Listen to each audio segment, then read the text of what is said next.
শহরে একের পর এক খুন হচ্ছে। এদের মধ্যে কেউ ডাক্তার, কেউ লয়ার, আবার কেউ বিচারক। খুনি তার মার্ডারগুলো এত নিখুঁতভাবে করছে যে বড় বড় ডিটেকটিভরাও এর কুল কিনারা পাচ্ছে না। এর উপর খুনি এমন জটিল ধাঁধা দিয়ে যাচ্ছে যা সাধারণ কারো পক্ষে বের করাও সম্ভব নয়, যার ফলে এই কেসে এমন একজনের সাহায্য নেওয়া হয় যিনি হচ্ছেন ক্রিমিনোলজির উপরে একজন প্রফেসর। ক্রিমিনালদের সাইকোলজি নিয়ে তিনি নামি একটা বিশ্ববিদ্যালয়ের স্টুডেন্টদেরকে পড়ান। তো তিনি যখন এই সিরিয়াল কিলিং এর কেসের গভীরে ঢুকে পড়েন তখন এমন কিছু আবিষ্কার করতে থাকেন যা ছিল কল্পনার বাহিরে। কে সেই হত্যাকারী, আর এইসব হত্যার পিছনে তার মোটিভা কি ছিল? এই সব প্রশ্নের উত্তর দিতে নিয়ে এলাম গ্রিসের মুভি দ্য আদার মি এর এক্সপ্লেনেশন। তো চলো শুরু করি আজকে টান টান উত্তেজনা ভরা মিস্ট্রি ক্রাইম থ্রিলার মুভির এক্সপ্লেনেশন। মুভির শুরুতে আমরা একটা পরিবারকে দেখতে পাই যাদের মেয়ে ডানায়ের আজ জন্মদিন। সেই সময়ে ডানায়ের দাদা তাকে জন্মদিনের উপহার হিসেবে দুটো লকেট দেয়। একটা লকেট ডানায়ের গলায় পরিয়ে দিয়ে অন্য আর একটা তার হাতে দিয়ে বলে যে এটা তুমি সেই মানুষটাকে দেবে যাকে তুমি খুব বেশি ভালোবাসো এবং তোমার জীবনের সাথী বানাতে চাও। এরপরেই ডানায়ের পরিবার ডানায়ের এই জন্মদিনকে সেলিব্রেট করতে থাকে। পরের দৃশ্যে আমরা দেখতে পাই ডানায়াকে, যে এখন অনেক বড় হয়ে গেছে। সে তার বেস্ট ফ্রেন্ড ক্লেওর জন্মদিন উদযাপন করতে একটা বারে আসে। সেই পার্টিতে ক্লেওর সাথে তার বয়ফ্রেন্ড মেন্থোস এবং মেন্থোসের একজন বন্ধু উপস্থিত ছিল। পার্টি শেষে ক্লেও এবং মেন্থোস বাইক নিয়ে একটা রাইডে বের হয়। কিছুক্ষণ পর মেন্থোস রাস্তার এক পাশে বাইক থামিয়ে ক্লেওকে প্রপোজ করে দেয়। এতে ক্লেও খুব সারপ্রাইজ হয় এবং তার প্রপোজ অ্যাকসেপ্ট করে। তবে এরই মাঝখানে হঠাৎ একটা গাড়ি এসে ধাক্কা দিয়ে তাদের দুজনকে নিমেষেই শেষ করে দেয়, যার ফলে এই দুর্ঘটনায় তারা দুজনেই ঘটনাস্থলেই মারা পড়ে। এর পরের দৃশ্যে আমরা প্রফেসর দিমিত্রিকে দেখতে পাই, যে তার শিক্ষার্থীদেরকে ক্রিমিনোলজি বিষয়ে লেকচার দিচ্ছিল। পড়ানো শেষ হলে আমরা ক্লাসরুমে একজন বয়স্ক লোক চ্যান্সেলরকে দেখতে পাই, যিনি আগে থেকেই সেখানে বসে দিমিত্রির লেকচার শুনছিলেন। সেই ব্যক্তি দিমিত্রিকে বলে, তোমার কথাগুলো আমি যতবারই শুনি ততবারই আমার খুব ভালো লাগে। তোমাকে আমার প্রতিষ্ঠানের একজন প্রফেসর হিসেবে নিয়োগ দিয়ে আমি একদম সঠিক কাজ করেছি। দিমিত্রিও তাকে ধন্যবাদ জানায় তার প্রতিষ্ঠানে পড়ানোর সুযোগ করে দেওয়ার জন্য। এরপর চ্যান্সেলর দিমিত্রিকে নতুন বছরের শুভেচ্ছা জানায় এবং জানতে চায় তুমি তোমার নিউ ইয়র্ক পার্টি কোথায় পালন করবে। জবাবে দিমিত্রি বলে, আমি আমার নিউ ইয়র্ক পার্টিটা আমার বাবার সাথে পালন করব। এবার তার সাথে কথা শেষ করে দিমিত্রি চলে যায় একটা হসপিটালে, যেখানে তার বাবা ভর্তি ছিল। রাত যখন 12টা বাজে তখন সবাই পরিবারের সাথে নতুন বছর উদযাপন করছিল, কিন্তু দিমিত্রি একা তার বাবার পাশে থেকে নতুন বছর উদযাপন করে। তাকে দেখে মনে হচ্ছিল যে দিমিত্রি তার বাবাকে নিয়ে অনেক চিন্তিত। অন্যদিকে আমরা ক্রিস্টিনা নামের এক মহিলাকে দেখতে পাই, যিনি পেশায় ছিলেন একজন বিচারক। ক্রিস্টিনা যখন তার অ্যাপার্টমেন্টে ফিরছিলেন তখন তিনি তাদের বিল্ডিং এর লিফটের সামনে একটা নোটিশ বোর্ড ঝুলে থাকতে দেখে, যেখানে লেখা ছিল যান্ত্রিক ত্রুটির কারণে লিফটটা বন্ধ রয়েছে, যার কারণে বাধ্য হয়ে সে সিঁড়ি দিয়ে উপরে উঠতে থাকে। কিন্তু হঠাৎ একজন লোক তার সামনে এসে তার গলা চেপে ধরে এবং তাকে ধাক্কা দিয়ে ফেলে দেয়। এই ধাক্কা দিয়ে ফেলে দেওয়ার ফলে ক্রিস্টিনার মাথা থেকে প্রচুর পরিমাণ রক্ত পড়ায় সে সেখানেই মারা যায়। এরপর সেই লোকটা লিফটে লাগানো সেই নোটিশ বোর্ডটা খুলে সেখান থেকে চলে যায়, তবে তার চেহারা আমাদেরকে দেখানো হয় না। আর এইখান থেকে আমরা বুঝতে পারি যে সেই লোকটা ক্রিস্টিনাকে মারার জন্য আগে থেকে এসব প্ল্যান করে রেখেছিল। এদিকে পরের দিন সকালে যখন দিমিত্রি তার কাজে যাচ্ছিল তখন সে একটা নিউজের মাধ্যমে জানতে পারে যে পুলিশ কিছু ঘন্টা আগে একজন প্রাক্তন বিচারকের লাশ উদ্ধার করেছে। এই বিচারকের নাম ক্রিস্টিনা এবং তার মৃত্যু হয়েছে মূলত সিঁড়ি থেকে পা ফসকে পড়ে যাওয়ার কারণে। কিন্তু আমরা তো জানি এই বিচারকের মৃত্যুর আসল কারণ কি। এর পরের দৃশ্যে আমরা একজন ডক্টরকে দেখতে পাই যার নাম অ্যালেক্স। সে তার কেবিনে বসেই কাজ করছিল, তবে ঠিক সেই সময় সে হঠাৎ একটা আওয়াজ শুনতে পায়। সেই আওয়াজ শুনে সে খোঁজ করতে যায় যে আশেপাশে কেউ আছে কিনা, কিন্তু অ্যালেক্স কাউকে দেখতে পায় না বিধায় সে নিজে ফিরে এসে আবার কাজে মনোযোগ দেয়। ঠিক তখনই এক অপরিচিত ব্যক্তি তার পিছন থেকে এসে তার মুখ চেপে ধরে। এবার তার গলায় একটা সূক্ষ্ম ছুরি দিয়ে নিখুঁতভাবে কেটে দেয়, যার ফলে অ্যালেক্স সেখানে তরপাতে মারা যায়। এবার এই ডক্টরের হত্যাকাণ্ডের খবর দিমিত্রির বস চ্যান্সেলরও জানতে পারে এক পুলিশ অফিসারের কাছ থেকে। সেই পুলিশ অফিসার চ্যান্সেলরের কাছে সাহায্য চায় এই কেসটা একটু হেল্প করার জন্য। তখন চ্যান্সেলরের মনে পড়ে দিমিত্রির কথা এবং সে দিমিত্রিকে ফোন দিয়ে জানায় যে একটা জটিল কেসের সমাধানের জন্য পুলিশের তোমার সাহায্য প্রয়োজন। কাল রাত্রে একজন ডক্টর তার অফিসেই খুন হয়েছে। পুলিশ ডিপার্টমেন্টের একজন অফিসার, যে আমার খুব ভালো বন্ধু, সে এই কেসটা সমাধানের জন্য আমাদের সাহায্য চেয়েছে। তাই আমি তোমার নাম সাজেস্ট করেছি। যেহেতু তোমার ক্রিমিনাল বিষয়ে ভালো একটা জ্ঞান রয়েছে, সেহেতু আমি নিশ্চিত যে তুমি পুলিশকে এই কেসটা সমাধান করতে সাহায্য করতে পারবে, তাই তোমার উচিত তার সাথে গিয়ে দেখা করা। এরপর আমরা দিমিত্রিকে ঘটনাস্থলে দেখতে পাই, যেখানে সেই ডক্টরকে হত্যা করা হয়েছিল। সেখানে দিমিত্রির সাথে দেখা হয় অ্যাপস্টোলস নামের এক পুলিশ অফিসারের সঙ্গে, যার কাছে এই কেসটা হস্তান্তর করা হয়েছিল। অ্যাপস্টোলসই সেই পুলিশ অফিসার যে ছিল চার্লসের বন্ধু। দেখা হওয়ার পর অ্যাপস্টোলস দিমিত্রিকে একটা রুমে নিয়ে যায়, যেখানে সেই ডক্টরকে মার্ডার করা হয়েছে। সেই ডক্টরের চারিপাশে অনেক রক্ত ছড়িয়ে ছিটিয়ে ছিল এবং সেখানে থাকা একটা পাপোশে গ্রিক ভাষায় লেখা ছিল, আপনার কি করা উচিত বা কি করা উচিত না তা অন্য কারোর কথা শুনে করা উচিত নয়। সবচেয়ে অদ্ভুত ব্যাপার ছিল, এই লেখাটা খুনি ডাক্তারেরই রক্ত দিয়ে লেখেছিল। দিমিত্রি সেখানে থাকা একজন ফরেন্সিক রিপোর্টারের কাছ থেকে জানতে পারে যে অ্যালেক্সকে প্রায় 6 ঘন্টা আগে হত্যা করা হয়েছে। তার গলা কাটার পাশাপাশি তার আঙ্গুলও বেশ কাটা ছিল। দিমিত্রি এসব তথ্য বিস্তারিতভাবে নোট করতে থাকে। এরপর দিমিত্রি অ্যাপস্টোলসকে জিজ্ঞেস করে যে আপনাদের কাছে প্রথমে খবরটা কে দিয়েছে। অ্যাপস্টোলস উত্তরে জানায় যে ডক্টর অ্যালেক্সের এক প্রতিবেশী তার রুম থেকে কিছু ভয়ানক শব্দ শুনে সঙ্গে সঙ্গে পুলিশকে ফোন করে, তবে সে রুমে ঢুকে পরিস্থিতি যাচাই করেনি। এরপর সেখানে থাকা একজন ডক্টর অ্যালেক্সের পকেট থেকে একটা খাম খুঁজে পায়, যার ভিতর একটা 200 ইউরো নোট এবং আর একটা 20 ইউরো নোট ছিল। অ্যালেক্সের ব্যাপারে সকল তথ্য সংগ্রহ করার পর দিমিত্রি নিজের বাসায় ফিরে আসে। বাসায় এসে সে অনলাইনে এই ডক্টরের ব্যাপারে বেশ কিছু তথ্য বের করার চেষ্টা করে, কিন্তু অনলাইনে সে অ্যালেক্সের বিষয়ে তেমন কোনো গুরুত্বপূর্ণ তথ্যই খুঁজে পায় না। এবার পরের দিন দিমিত্রি অ্যাপস্টোলসের সাথে দেখা করে এবং বলতে থাকে, এই নৃশংসতার ধরন দেখে আমার মনে হচ্ছে যে এটা কোনো প্রতিশোধমূলক হত্যাকাণ্ড নয়। তাছাড়া অ্যালেক্সের পকেটে পাওয়া 220 ইউরো নোটগুলোর উপরে কোনো রক্তের চিহ্ন পাওয়া যায়নি, কিন্তু আমরা অ্যালেক্সের পুরো শরীরে রক্ত মাখা দেখতে পেয়েছিলাম। এর মানে খুনি হত্যাকাণ্ডের পরেই এই নোটগুলো তার পকেটে রেখে গিয়েছিল। অ্যাপস্টোলস তখন বলে, আমরা ইতিমধ্যে সেই ডক্টরের বিরুদ্ধে একটা কেস ফাইল খুলেছি, তবে তার সম্পর্কে তেমন কোনো গুরুত্বপূর্ণ তথ্য আমরা এখনো খুঁজে পাইনি। এটা শুনে দিমিত্রি অ্যাপস্টোলসের কাছ থেকে সেই কেসের ফাইলটা চায়। অ্যাপস্টোলসও তাকে সেই কেসের ফাইলটা দিয়ে দেয় এবং এরপর দিমিত্রি চলে যায় সেই হসপিটালে যেখানে তার বাবাকে ভর্তি করে রাখা হয়েছে। সে একদিকে তার বাবার যত্ন নিচ্ছিল আর অন্যদিকে এই কেস নিয়ে সে কাজ চালিয়ে যায়।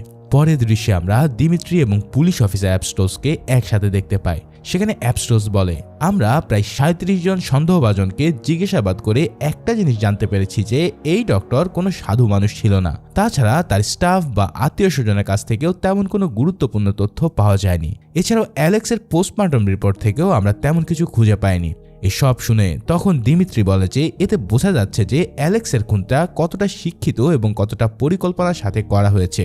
এছাড়াও সেখানে যে উক্তিটা লেখা ছিল সেটা ছিল পিথাগোরাসের। পিথাগোরাস ছিলেন একজন জগৎ বিখ্যাত ম্যাথমেটিশিয়ান, তাই এই খুনটা হয়তো এমন কেউ করেছে যে ম্যাথকে অনেক বেশি ভালোবাসে এবং অবশ্যই সে একজন শিক্ষিত ব্যক্তি। যাই হোক, পরের দৃশ্যে আমরা একটা হোটেলে একজন স্টাফকে দেখতে পাই যে একটা রুম পরিষ্কার করতে যাচ্ছিল। রুমে প্রবেশ করতে সে দেখে বিছানার উপর একজন লোক মৃত অবস্থায় পড়ে আছে। সেই বিছানার উপরেও গ্রিক ভাষায় কিছু লেখা ছিল। পরের দিন সকালে পুলিশ অফিসার দিমিত্রিকে ফোন করে পুরো ঘটনা বলে এবং দ্রুত সেই রুমে আসতে বলে। ঘটনাস্থলে পৌঁছানোর পর পুলিশ অফিসার দিমিত্রিকে বলে, কাল রাতে নিহত ব্যক্তি পেশায় একজন উকিল এবং বিছানার উপরে তুমি যে লেখাটা দেখতে পাচ্ছ সেটাও গ্রিক ভাষায় তার নিজের রক্ত দিয়ে লেখা। এছাড়াও তার জিহ্বাটা কেটে ফেলা হয়েছে। এগুলো শুনে দিমিত্রি বলে, তাহলে তো এই খুনটাও সেই একই খুনি করেছে। জবাবে পুলিশ জানায় এটা হয়তো একটা কাকতালীয় ঘটনা হতে পারে যে উভয় ক্ষেত্রেই আমরা গ্রিক ভাষার লেখা দেখছি। তখন দিমিত্রি বলে, শুধুমাত্র এটাই এখানকার একমাত্র কারণ নয়, এক কাজ করুন, আপনার রুমের নাম্বারটা গিয়ে দেখুন। পুলিশ যখন এই রুমের নাম্বারটা দেখতে যায় তখন সেটা দেখতে পায় রুম নাম্বার 220, যা আগের কেসের সঙ্গেও মিলে যাচ্ছে। কেননা আগের কেসে আমরা ভিকটিমের কাছ থেকে 220 ইউরো নোটই খুঁজে পেয়েছিলাম। এছাড়াও সেই উকিলের চারপাশে অনেক রক্ত ছড়িয়ে ছিটিয়ে ছিল এবং বিছানার উপরে গ্রিক ভাষায় লেখা ছিল যে সত্য আড়াল করা স্বর্ণ পুড়িয়ে ফেলার মতো। এরপর দিমিত্রি হোটেলের ম্যানেজারের সঙ্গে কথা বললে সে জানায় যে যখন সেই উকিল আমাদের হোটেলে এসেছিলেন তিনি ছিলেন সম্পূর্ণ একা। এছাড়া আমাদের হোটেলে বেশিরভাগ ক্লায়েন্টই বিবাহিত হওয়ায় তারা সাধারণত তাদের পার্টনারকে নিয়ে এখানে আসেন না।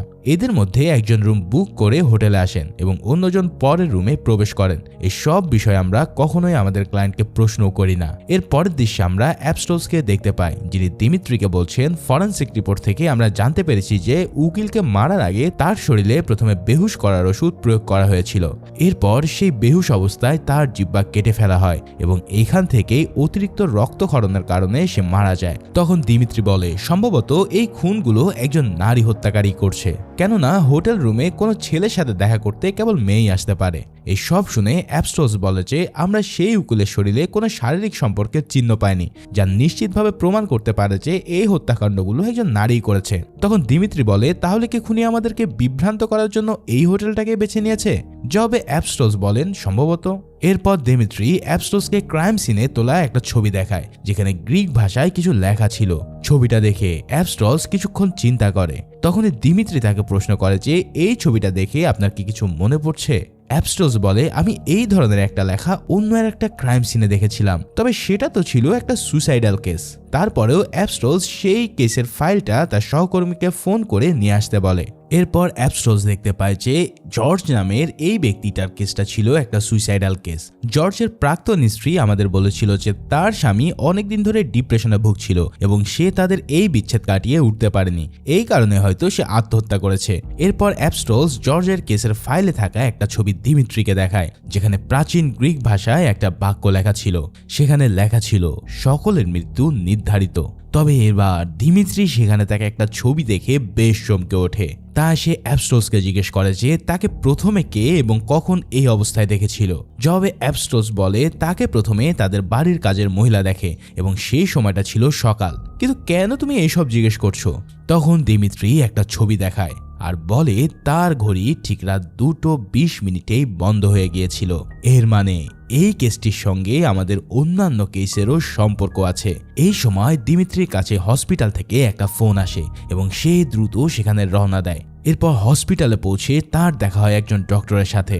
এখানে ডক্টর জানায় যে তোমার বাবা আজ দ্বিতীয়বারের মতন হার্ট অ্যাটাক করেছে, যার কারণে তাকে আমাদের লাইফ সাপোর্টে রাখতে হয়েছে। অর্থাৎ তুমি যদি চাও তাহলে আমরা লাইফ সাপোর্ট থেকে তাকে সরিয়ে দিতে পারি, এতে করে হয়তো তার কষ্টটা বেশ কিছু লাঘব হবে। কিন্তু দিমিত্রি কখনোই চায় না তার বাবাকে এত দ্রুত হারিয়ে ফেলতে, তাই সে তাদেরকে এটা না করার জন্য মানা করে দেয়। এখন আপনাদের মনে হতে পারে যে ডাক্তার কেন দিমিত্রির বাবাকে লাইফ সাপোর্ট থেকে সরাতে বলছে। আসলে তার বাবার অবস্থা অনেক খারাপ এবং সে যতক্ষণ বেঁচে থাকবে তাতে তার কষ্ট অনেক বেশি হবে, আর এর জন্যই ডক্টর সাজেশন হিসেবে দিমিত্রিকে এই কথা বলেছিল। এরপর রাতে দিমিত্রি সকল হত্যাকাণ্ডের কারণ খোঁজা শুরু করে এবং প্রতিটা ভুক্তভোগীর পিছনের ব্যাকগ্রাউন্ড চেক করতে থাকে। এরপর সে অ্যাবস্ট্রোসের সাথে দেখা করে এবং জানায় খুনি কোনো একটা বিশেষ কারণে এই সমস্ত আসামিদেরকে অ্যাকচুয়ালি শাস্তি দিচ্ছে। এটা শুনে অ্যাবস্ট্রোস জিজ্ঞেস করে তাহলে তুমি কি মনে করো খুনি কেন তাদের শাস্তি দিতে পারে? আর আরেকটা ইম্পর্টেন্ট বিষয় হচ্ছে সে কি ভবিষ্যতে আরো কোনো হত্যাকাণ্ড ঘটাবে? তখন দিমিত্রি বলে আমি ইন্টারনেট থেকে এই সকল মানুষের ব্যাকগ্রাউন্ড বের করেছি এবং দেখেছি যে তাদের প্রত্যেকের সাথেই কোনো না কোনোভাবে প্রাক্তন বিচারক ক্রিস্টিনার সম্পর্ক রয়েছে। এছাড়া হোটেলে যেই উকিলকে হত্যা করা হয়েছিল তার পাশাপাশি ক্রিস্টিনার নামে আনুমানিক 30টারও বেশি মামলা ছিল, যেগুলো খুন, ব্ল্যাকমেল এবং মাদকের মতন গুরুত্বপূর্ণ অপরাধ। এছাড়া আমি কিছুদিন আগে রেডিওতে সেই ক্রিস্টিনার মৃত্যুর খবর জানতে পেরেছি। অ্যাবস্ট্রোস তখন বলে হ্যাঁ, বছরের শুরুতে সিঁড়ি থেকে পড়ে গিয়ে তার মৃত্যু হয়েছিল। তবে এটা শুনে দিমিত্রি প্রশ্ন করে আপনার কি মনে হয় সে কি সত্যি সিঁড়ি থেকে পড়ে মারা গেছে? তখন অ্যাবস্ট্রোস দ্রুত বিচারক ক্রিস্টিনার কেসের ফাইলটা তার সহকর্মীকে আনার নির্দেশ দেয়। এরপর তারা দুজন ক্রিস্টিনার অ্যাপার্টমেন্টে যায় যেখানে তাকে হত্যা করা হয়েছিল। সেখানে লিফটে করে তারা দ্বিতীয় তলায় পৌঁছায় যেখানে ক্রিস্টিনার রুম ছিল। কিন্তু দিমিত্রি হঠাৎ সেখানে না গিয়ে আবার প্রথম তলার দিকে ফিরে আসতে থাকে। ঠিক তখনই সে এমন একটা জায়গায় লিফট থামায় যেখানে আমরা দেখতে পাই ওই লিফটের দেওয়ালেও গ্রিক ভাষায় কিছু একটা লেখা আছে। এছাড়াও সেই লিফটে মার্কার দিয়ে কিছু একটা মার্ক করা ছিল যেখানে লেখা ছিল যে এই লিফটের ক্যাপাসিটি 220 কেজি। তার মানে দিমিত্রি সাথে সাথে বুঝে যায় যে এই ঘটনাটা কোনো দুর্ঘটনা ছিল না, এটা ছিল এই হত্যাকাণ্ডেরই অন্য আর একটা শিকার। তখন দিমিত্রি বলে এই হত্যাকাণ্ডের শুরুটা বিচারক ক্রিস্টিনা থেকে হয়েছে এবং এই সমস্ত হত্যাকাণ্ড কোনো না কোনোভাবে একে অপরের সাথে সম্পর্কযুক্ত। তখন অ্যাবস্ট্রোস তাকে প্রশ্ন করে যে খুনি কেন তাহলে প্রথম খুনকে অ্যাক্সিডেন্ট এবং দ্বিতীয় খুনকে সুইসাইড দেখানোর চেষ্টা করেছে। জবাবে দিমিত্রি বলে যেহেতু সকল আসামি একে অপরের সাথে সম্পর্কযুক্ত তাই সে চাচ্ছিল না যে বাকি সদস্যরা কিছু বুঝতে পারুক। তখন অ্যাবস্ট্রোস বলে তাহলে খুনগুলোর পিছনে কি সেই প্রাচীন গ্রিক শব্দগুলোর কোনো সম্পর্ক আছে? জবাবে দিমিত্রি বলে এই খুনগুলোর সাথে সেই শব্দগুলোর কোনো সম্পর্ক নেই, তবে এই 220 সংখ্যাটি খুনির সাথে কোনো না কোনোভাবে সম্পৃক্ত। মনে রেখো এই গ্রিক শব্দগুলো ছিল পিথাগোরাসের, আর এই 220 সংখ্যাটা এখন তাদের মেইন লিড। এবার পরের দিন দিমিত্রি চ্যান্সেলরের সাথে দেখা করে এবং বলতে থাকে এখন পর্যন্ত সেই খুনি 4টা মার্ডার করেছে এবং প্রতিটা মার্ডারে কিছু প্রাচীন গ্রিক ভাষা লেখা ছিল।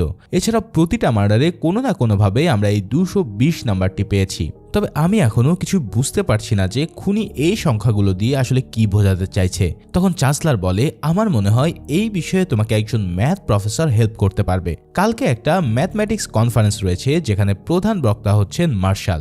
তোমার উচিত তার সাথে গিয়ে দেখা করা, কারণ তিনি একজন পিথাগোরাসের বিখ্যাত ফ্যান। ফলে আমি নিশ্চিত যে সে হয়তো তোমাকে কিছু একটা সাহায্য করতে পারবে। এসব কথাবার্তা শুনে দিমিত্রি চলে যায় প্রফেসর মার্শালের সাথে দেখা করতে।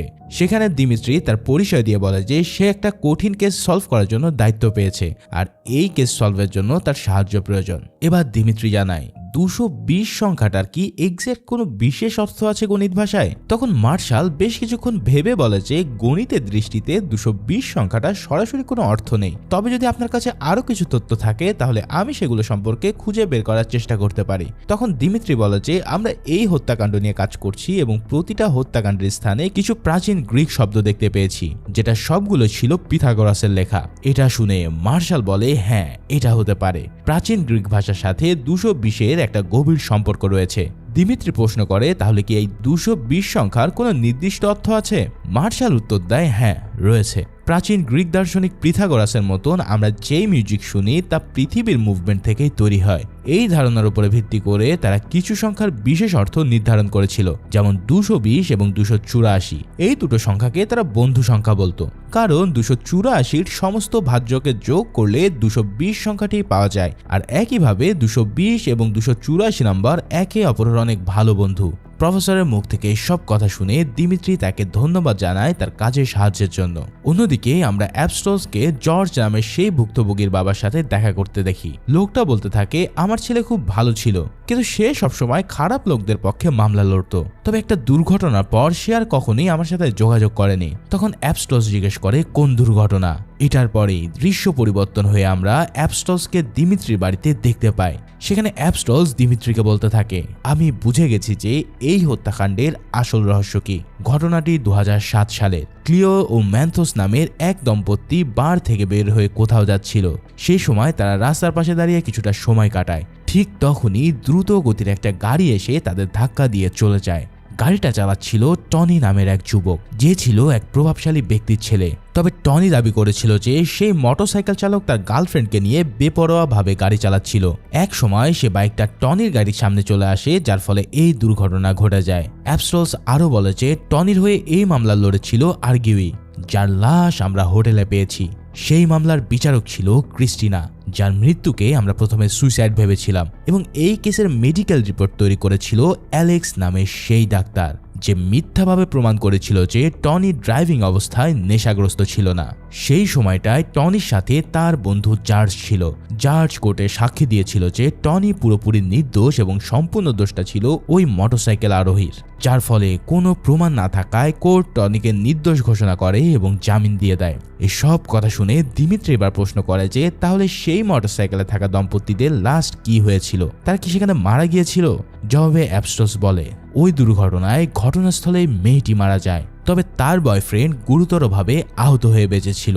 ঘটনাস্থলে আমরা ক্লেওর একটি ব্যাগ পাই, যেখানে কিছু মেকআপ, একটা মোবাইল ফোন এবং একজোড়া কানের দুল ছিল, যেখানে লেখা ছিল 284।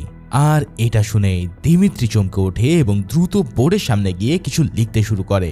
ঠিক তখনই অ্যাপস্টসকে কেউ ফোন দেয় এবং সে ফোনে কথা বলতে থাকে।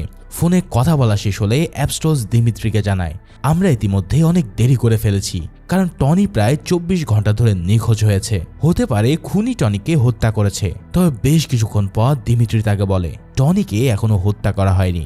এটা শুনে সে জিজ্ঞেস করে যে তুমি কিভাবে নিশ্চিত হলো যে টনি এখনো মারা যায়নি? জবাবে দিমিত্রি বলে খুনি টমিকে মে মাসের 22 তারিখেই হত্যা করবে। এরপর দিমিত্রি তার বোর্ডে কিছু হিসাব দেখিয়ে বলে যে গ্রিক দার্শনিকদের মতে 284 এবং 220 সংখ্যার মধ্যে একটা গভীর সম্পর্ক রয়েছে। 284 সমস্ত ভাজ্য যোগ করলে 220 পাওয়া যায়। খুনি এই সংখ্যাগুলোর সঙ্গে সম্পর্ক রেখেই এই হত্যাকাণ্ডগুলো করছে। ক্রিস্টিনা নামের বিচারককে খুনি বছরের প্রথম দিনে হত্যা করেছিল, জাজকে দ্বিতীয় দিনে এবং বিজ্ঞানী অ্যালেক্সকে চতুর্থ দিনে। এরপর 71তম দিনে খুন করা হয় উকিলকে, যার ফলে এবার 182তম দিনে অর্থাৎ 22 মে খুনি হত্যা করবে টনিকে।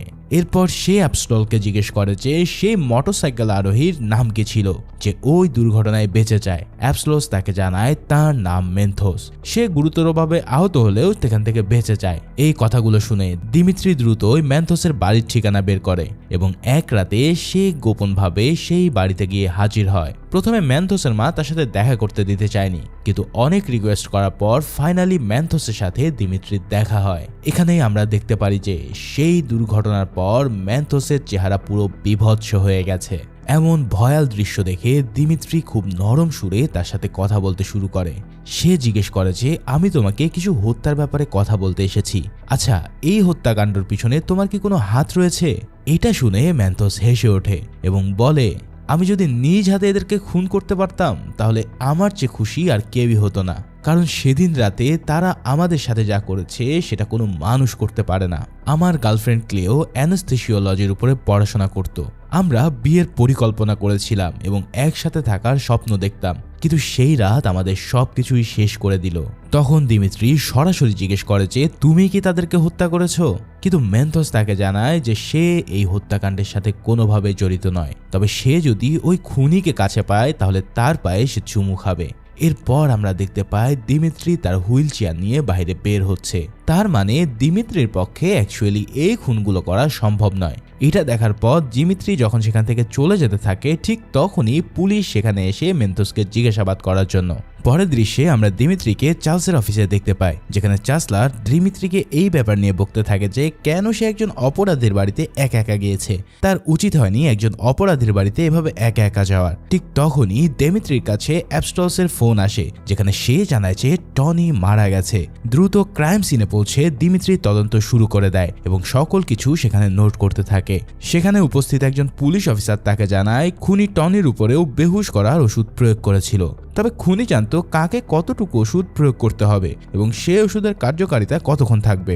এসব শুনে দিমিত্রি বুঝতে পারে যে খুনির অ্যানথেসিওলজির উপরে বেশ ভালো একটা জ্ঞান রয়েছে।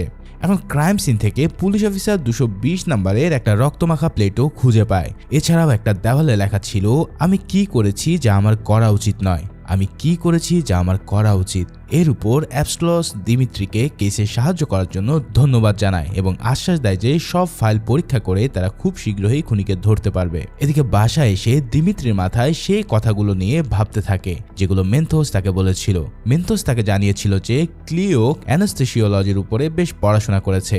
আবার সেই পুলিশ অফিসারও তাকে বলেছিল যে কিলার অ্যানেস্থেসিওলজির উপরে ভালো একটা ধারণা রাখে। মেন্থোস আরও বলেছিল যে ক্লিওর কবরে সে নিজে যেতে পারে না, তাই কেউ একজন তার হয়ে সেখানে ফুল দিয়ে আসে। এই অচেনা মানুষটিকে দেখার জন্য দিমিত্রি ক্লিওর কবরস্থানে যে অপেক্ষা করতে থাকে। সেখানে গিয়ে সে ক্লিওর কবরের উপরে একটা লকেট দেখতে পায়, যার পিছনে ছিল 284 নাম্বার লেখা। সেই রাতে দিমিত্রি লুকিয়ে কবরটার উপর নজর রাখতে থাকে। তবে ঠিক তখনই হুডি পরা এক ব্যক্তি ক্লিওর উপরে আরেকটা লকেট রেখে দেয়, যার পিছনের নাম্বার ছিল 220। দিমিত্রি সরাসরি ওই ব্যক্তির সামনে গিয়ে প্রশ্ন করে যে তুমি কি নিজের হাতে সেই মানুষদের শাস্তি দিয়েছ? এই কথাটা শোনার পর হুডি পরা ব্যক্তি তার হুডি খুলে ফেলে এবং আমরা দেখতে পাই সে একজন নারী। এই নারী আর কেউই নয়, সে ছিল ক্লিওর সবচেয়ে আপন বান্ধবী ডানাই, যাকে আমরা মুভির শুরুতেই দেখেছি। ডানাই দিমিত্রিকে জানায় তার দাদা গণিতের একজন অধ্যাপক ছিলেন।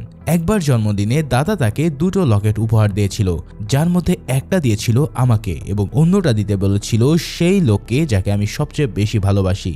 ডানাই জানায় সে এবং ক্লিও একই প্রতিষ্ঠানে পড়তো এবং সবকিছুই তারা একই সাথে করত।